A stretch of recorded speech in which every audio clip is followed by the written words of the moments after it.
ओम शांति। आज की मुरली है 17/11/2025। प्रथम मुरली ओम शांति। बाप दादा मधुबन। मीठे बाबा के महावाक्य हैं। बाबा ने कहा, मीठे बच्चे, ये पुरुषोत्तम संगम युग है। पुरानी दुनिया बदल रही, अब नई बन रही है। तुम्हें अब पुरुषार्थ कर उत्तम देवपद पाना है। आपको ऐसा पुरुषार्थ करना है, आपका उत्तम देवपद। आज का प्रश्न है, सर्वसेबुल बच्चों की बुद्धि में कौन सी बात सदैव याद रहती है? उत्तर है, उन्हें याद रहता है कि धन दिए धन ना खुटे। धन देने से धन नहीं खुटता। कौन सा धन? ज्ञान का धन। आप ज्ञान का धन जितना दान करेंगे उतना और आपके पास बढ़ेगा। इसलिए वह रात दिन नींद का भी त्याग कर ज्ञान धन दान करते हैं। वो थकते नहीं हैं, लेकिन अगर खुद में कोई अवगुण होगा तो सर्विस करने का भी उमंग नहीं आएगा। वो अवगुण हमें श्रेष्ठ कर्म पूर्ण कर्म करने नहीं देगा। वो घड़ी घड़ी कोई बात उसने ऐसे बोला, किंतु ये था, फिर ये था, फिर ऐसा था, आज ना मेरा सर दर्द, मतलब उसके पास तमाम बहाने आएंगे। तो बहाने अर्थात उसके पास कोई ना कोई अवगुण है। आज का बाबा ने कहा, तो उसके अंदर उमंग उत्साह नहीं आएगा। वो आत्मा खुद भी डल रहेगी और दूसरों को भी डल करने का ही पुरुषार्थ करेगी। ओम शांति। मीठे मीठे रूहानी बच्चों प्रति बाप बैठ समझाते हैं। बच्चे जानते हैं, परम पिता रोज रोज समझाते, जैसे रोज रोज टीचर पढ़ाते हैं।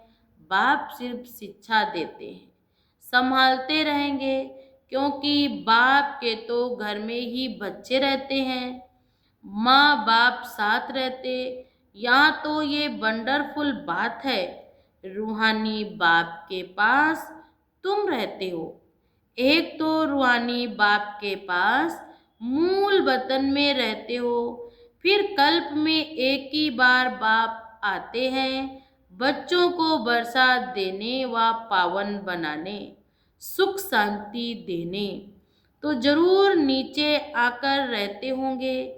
इसमें ही मनुष्यों को मुझारा है, गायन भी है। साधारण तन में प्रवेश करते हैं। अब साधारण तन कहाँ से उड़कर तो नहीं आया ना, यहीं लिया है, यहीं साधारण तन मिला है। तो बाबा ने कहा, जरूर मनुष्य के तन में ही आते हैं। सो भी बताते हैं, मैं इस तन में प्रवेश करता हूँ। तुम बच्चे भी अब समझते हो, बाप हमको स्वर्ग का बरसात देने आए हैं, तो जरूर हम लायक बने। पतित बन गए तो सब कहते, हे पतित पावन आओ, आकर हम पतितों को भी पावन बनाओ। बाप कहते, मुझे कल्प कल्प पतितों को पावन करने की ड्यूटी मिली हुई है। हे बच्चों, अब इस पतित दुनिया को पावन बनाना है। पुरानी दुनिया को पतित और नई दुनिया को पावन कहते हैं। गोया पुरानी दुनिया को नया बनाने बाप आए हैं। कलयुग को तो कोई भी नई दुनिया नहीं कहेंगे। ये तो समझ की बात है ना। कलयुग है पुरानी दुनिया। अब बाप भी आए हैं जरूर, पुराने और नए के संगम पर। जब कहाँ भी तुम समझते हो तो बोलो, ये पुरुषोत्तम संगम युग है, बाप आया हुआ है। सारी दुनिया में ऐसा कोई मनुष्य नहीं जिसको ये पता हो कि ये पुरुषोत्तम संगम युग। जरूर तुम संगम युग पर तो तब तो समझते हो ना, ये संगम युग है, सर्वश्रेष्ठ युग है। मनुष्यों को देवता बनाने की यहाँ पर पढ़ाई जाती है। मुख्य बात है संगम युग की। तो पॉइंट्स ही बहुत जरूरी है ना। कोई बात नहीं जानते वो समझानी पड़े। इसलिए बाबा ने कहा था ये जरूर लिखना है कि अब पुरुषोत्तम संगम युग है। नए युग अर्थात सतयुग के चित्र भी हैं। मनुष्य कैसे समझे कि ये लक्ष्मी नारायण सतयुगी नई दुनिया के मालिक बनेंगे। उनके ऊपर अक्षर जरूर चाहिए। कौन सा अक्षर? पुरुषोत्तम। ये पुरुषों में उत्तम, इन्होंने जब अभी श्रेष्ठ कर्म किए तो इनका जन्म बन हो गया पुरुषों में उत्तम, माना देवी और देवता बन गए। ये जरूर लिखना है क्योंकि यही तो मुख्य बात है। इन्होंने श्रेष्ठ कर्म किए तो क्या बन गए? पुरुषों में उत्तम।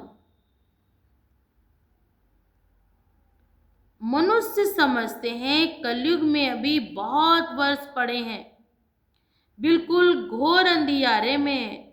तो समझना पड़े कि दुनिया के मालिक ये लक्ष्मी नारायण बने हैं।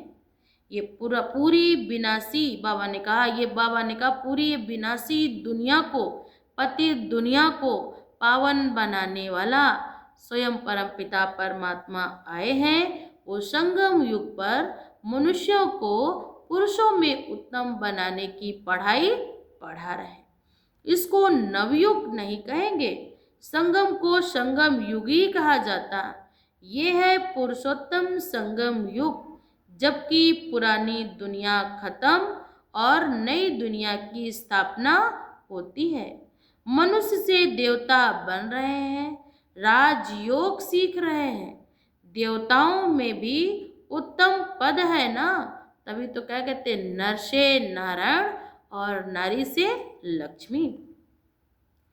ये तो मनुष्य, इनमें दैवी गुण है, इसलिए देवी और देवता कहा जाता है। बाप बैठ समझाते, कहा भी जाता सबसे उत्तम गुण है पवित्रता का।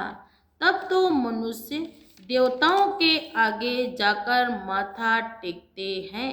ये सब पॉइंट्स बुद्धि में धारण उनको होगी जो सर्विस करते रहते हैं। कहा जाता धन दिए धन ना कुटे, बहुत समझाने मिलती। नॉलेज तो बहुत सहज है, परंतु कोई में धारणा अच्छी होती, कोई में नहीं होती। जिनमें अवगुण है वो तो सेंटर संभाल भी नहीं सकते। तो बाप बच्चों को समझाते, प्रदर्शनी में भी सीधे सीधे अक्षर देने चाहिए। पुरुषोत्तम संगम युग तो मुख्य समझना चाहिए। इस समय संगम पर आदि सनातन देवी देवता धर्म की स्थापना हो रही है। जब ये धर्म था तो और कोई धर्म नहीं था। ये जो महाभारत लड़ाई है उनकी भी ड्रामा में नूंद है। ये भी अभी निकले हैं, आगे थोड़े ही थे। 100 वर्ष के अंदर सब खलास हो जाएगा।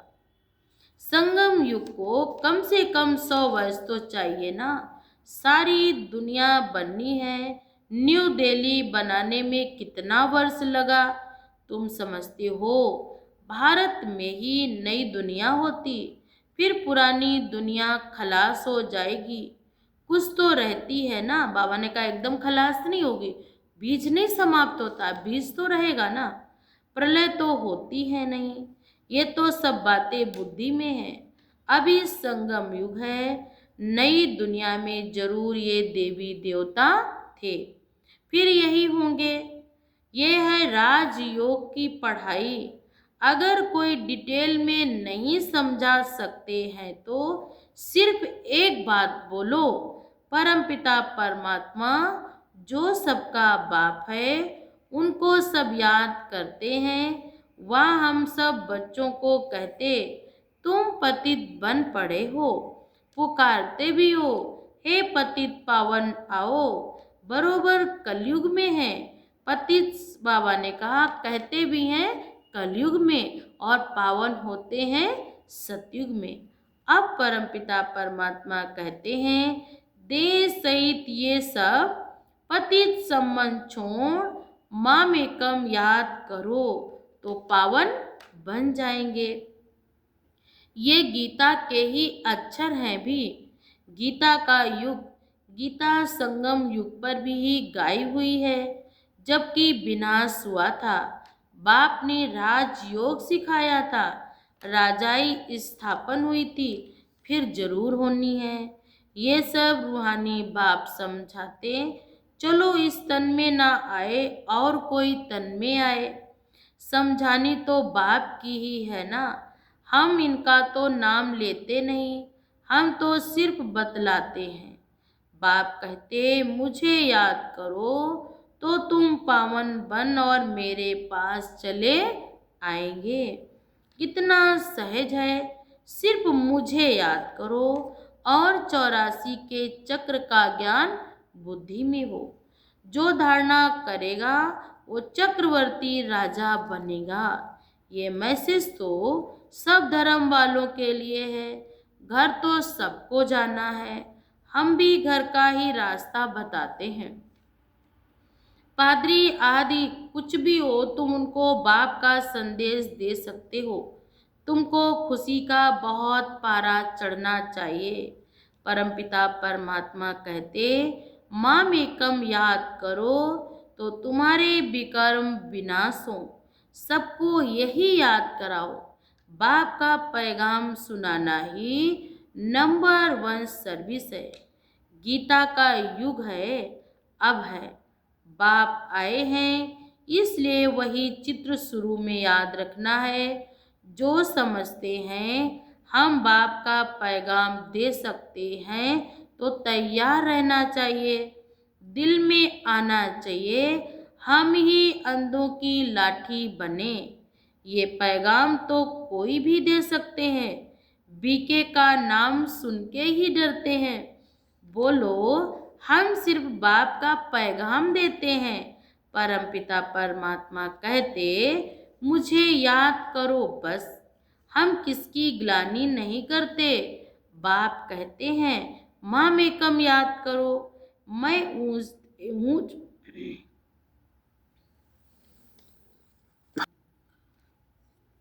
परमपिता परमात्मा कहते मुझे याद करो बस, हम किसकी ग्लानि नहीं करते हैं। बाप कहते माम एकम याद करो, मैं ऊंच ते ऊंच पतित पावन हूँ। मुझे याद करने से तुम्हारे विकर्म विनाश होंगे। ये नोट करो, बाबा ने कहा नोट कर लो कि मैं पतित पावन हूँ, ऊंच ते ऊंच हूँ। मुझे याद करने से तुम्हारे विकर्म विनाश होंगे। ये बात नोट करो, ये बहुत काम की चीज़ है। जो भगवान ने वादा किया है उसको नोट कर लो। हाथ पर व बाँह पर अक्षर लिखाते हैं ना, ये भी लिख दो। आजकल फैशन चला ना हाथ पर टैटू बनवाने का, तो बाबा ने कहा आपको अगर मुझ पर यकीन ना हो तो इसको बाँह पर हाथ पर भी लिख सकते हो। इतना सिर्फ बताया तो है ना, रहम दिल है, कल्याणकारी बने। अपने से प्रण करना चाहिए, सर्विस जरूर करनी है। बाबा ने कहा प्रण करो, प्रतिज्ञा लो कि हम खाली नहीं बैठेंगे। जो भी काम धंधे से समय मिलेगा उसमें हम बाप की सेवा करेंगे, एक दूसरे को बाप का परिचय दें, तो धीरे धीरे आदत पड़ जाएगी। ये भी तुम समझा सकते हो, चित्र दे सकते हो। ये पैगाम देने की चीज है। बाबा ने कहा फिर धीरे धीरे लाखों बन जाएंगे। घर घर में पैगाम देना है। पैसा कोई दे ना दे बोलो, बाप तो है गरीब निवाज। हमारा फर्ज है घर घर में पैगाम देना है। ये बाप दादा, इनसे ये वर्षा मिलता है। ये परमात्मा है। परमात्मा को जब हम याद करते हैं तो परमात्मा से में शक्ति मिलती है, वर्षा मिलता है, प्रेम मिलता है, सुख मिलता है, आनंद मिलता है, जो इस संसार में कोई दे नहीं सकता। 84 जन्म लेंगे, इनका ये अंतिम जन्म है। बाबा ने कहा इनका अंतिम जन्म जो था ब्रह्मा बाबा का, इस तन में परमात्मा ने प्रवेश किया। ब्रह्मा के द्वारा हम एडॉप्टेड बच्चे हैं, तो ब्रह्मा के बच्चे को हम क्या कहेंगे? ब्राह्मण कहेंगे। हम ब्राह्मण हैं, फिर देवता बनेंगे, पहले पावन बनेंगे, फिर पूजनी बनेंगे। ये भी ब्राह्मण है। प्रजापिता ब्रह्मा अकेला नहीं होगा ना, जरूर ब्राह्मण वंशावली होगी। अकेला नहीं होता कोई, जब होता है फिर धीरे धीरे उसकी पूरी वंशावली होती है। ब्रह्मा सो विष्णु देवता ब्राह्मण है चोटी, वह देवता क्षत्रिय वैश्य शूद्र बनते हैं। कोई जरूर निकलेंगे तो उनकी बातों को समझेंगे। पुरुष भी सर्विस कर सकते हैं। सवेरे सवेरे उठकर मनुष्य जब दुकान खोलते हैं तो कहते हैं सुबह का साईं, सवेरे भी सवेरे जाकर बाप का पैगाम सुनाओ, बोलो तुम्हारा धंधा बहुत अच्छा होगा। उनको परिचय दो कि भगवान को याद करो तो तुम्हारा बिजनेस, तुम्हारा धंधा बहुत अच्छा होगा। तुम साईं को याद करो। साईं कौन? दाता एक परमात्मा है। 21 जन्म का वर्षा मिलेगा। अमृत वेले का टाइम बहुत अच्छा है, क्योंकि उस समय खाली समय होता है। उस समय भगवान हमें भाग्य बांटता है। आजकल कारखाने भी माताएं बैठ काम करती हैं, तो ये बैच भी बनाना बहुत सहज है। तुम बच्चों को तो रात दिन सर्विस में लग जाना है, नींद हराम कर देनी चाहिए। बाप का परिचय देने से, मिलने से मनुष्य धन के बन गए। अभी तक बाप का परिचय नहीं तो निधन के थे, अर्थात अनाथ थे। अब बाप मिल गया तो हम क्या बन गए? धनी के हो गए। कि तुम किसको भी पैगाम दे सकते हो। तुम्हारा ज्ञान तो बहुत ऊंचा है। बोलो हम तो एक बाप को याद करते हैं। क्राइस्ट की आत्मा भी उनका बच्चा थी ना। फिर कहते आत्मा है तो सब उनके बच्चे हैं। वही गॉड फादर कहते हैं। और कोई भी देनदारी को मत याद करो। तुम अपने को आत्मा समझ मामे कम याद करो तो विकर्म विनाश हो जाएंगे, मेरे पास आ जाएंगे। मनुष्य पुरुषार्थ करते ही हैं घर जाने के लिए, परंतु जाता कोई भी नहीं है। देखा जाता है बच्चे अभी बहुत ठंडे हैं, इतनी मेहनत पहुंचती नहीं, बहाना करते रहते हैं। इसमें बहुत सहन भी करना पड़ता है। ज्ञान में तमाम बातें आती हैं, तमाम तरीके के लोग होते हैं। धर्म संस्थापक को कितना सहना पड़ा। अब क्राइस्ट को ही ले लो, लोगों ने क्रॉस पे चढ़ा दिया, हाथों में कीले गाड़ दिए, तो कितनी संभवन का मुसीबतों का सामना करना पड़ा। क्राइस्ट के लिए भी कहते उनको क्रॉस पे चढ़ाया। तुम्हारा काम है सबको संदेश देना। उनकी उसके लिए युक्तियां बाबा बताते रहते हैं। कोई सर्विस नहीं करते हैं तो बाबा समझते धारणा नहीं है, इसीलिए इसने बाबा की सर्विस नहीं। बाबा राय देते कैसे पैगाम दो। ट्रेन में भी तुम ये पैगाम देते रहो। तुम जानते हो हम स्वर्ग में जाते हैं, कोई शांति धाम में भी जाएंगे ना। रास्ता तो तुम ही बता सकोगे। तुम ब्राह्मणों को ही जाना चाहिए तो बहुत है। ब्राह्मणों को कहाँ तो रखेंगे ना। ब्राह्मण देवता क्षत्रिय प्रजापिता ब्रह्मा की औलाद तो जरूर होंगे ना। आदि में ही ब्राह्मण। तुम ब्राह्मण हो ना, ऊंचे ते ऊंच। वह ब्राह्मण है कुख वंशावली। ब्राह्मण तो जरूर चाहिए ना, नहीं तो प्रजापिता ब्रह्मा के बच्चे ब्राह्मण कहाँ गए। ब्राह्मणों को तुम बैठ समझाओ तो वो झट समझ जाएंगे। बोलो तुम भी ब्राह्मण हो, हम भी अपने को ब्राह्मण कहलाते हैं। अब बताओ तुम्हारा धर्म स्थापन करने वाला कौन है। ब्रह्मा के सिवाय कोई नाम ही नहीं लेंगे। तुम ट्रायल कर देखो तो। ब्राह्मणों को बहुत बड़े बड़े कुल के होते हैं। पुजारी ब्राह्मण तो ढेर हैं। अजमेर में ढेर ढेर जाते हैं। कभी कोई ने समाचार नहीं दिया हम ब्राह्मणों से मिले हैं। उनसे पूछ तुम्हारा धर्म स्थापन करने वाला कौन है। भगवान को उनसे पूछो कि तुम्हारा धर्म स्थापन करने वाला कौन है। ब्राह्मण धर्म किसने स्थापन किया? तुमको तो मालूम है ना। सच्चे ब्राह्मण कौन है? तुम बहुतों का कल्याण कर सकेंगे। यात्राओं पर भक्ति जाते हैं। ये चित्र तो बहुत अच्छा है लक्ष्मी नारायण का। तुमको मालूम है जगत अम्बा कौन है, लक्ष्मी कौन है। ऐसे ऐसे तुम नौकरों भेलनियों आदि को भी समझा सकते हो। तुम्हारे बगैर तो कोई है नहीं जो उन्हों को सुनाए। बहुत रहमदिल बनना है। बोलो, तुम भी पावन बन पावन दुनिया में जा सकते हो। अपने को आत्मा समझो, शिव बाबा को याद करो। शौक होना चाहिए किसको भी रास्ता बताने का। बाबा ने कहा तुम भिलनियों को, नौकरों को, सबको समझाओ। ये नहीं सोचो ये छोटा है, ये बड़ा है, पता नहीं क्या करना है। तुम्हारा शौक हो, कैसी भी आत्मा हो, सबको परमात्मा से संबंध जुड़ाना। जो खुद याद करते होंगे वही दूसरों को याद कराने का पुरुषार्थ करेंगे। बाप तो नहीं जाकर बात करेंगे, ये तो तुम बच्चों का काम है। गरीबों का भी कल्याण करना है, बेचारे बहुत सुखी हो जाएंगे। बाबा ने कहा जब उनको समझाओगे, भगवान को याद करेंगे तो दुख से वो सुख में स्वतः आ जाएंगे, सुखी हो जाएंगे। थोड़ा याद करने से प्रजा में भी आ जाएंगे, वह भी बहुत अच्छा है। अरे राजा नहीं तो प्रजा सही। ये धर्म तो बहुत सुख देने, वहाँ की प्रजा भी बहुत धनवान होगी, संपन्न होगी, सुखदायी होगी। दिन प्रतिदिन तुम्हारा आवाज जोर से निकलेगा। सबको यही पैगाम देते रहो। अपने को आत्मा समझ बाप को याद करो।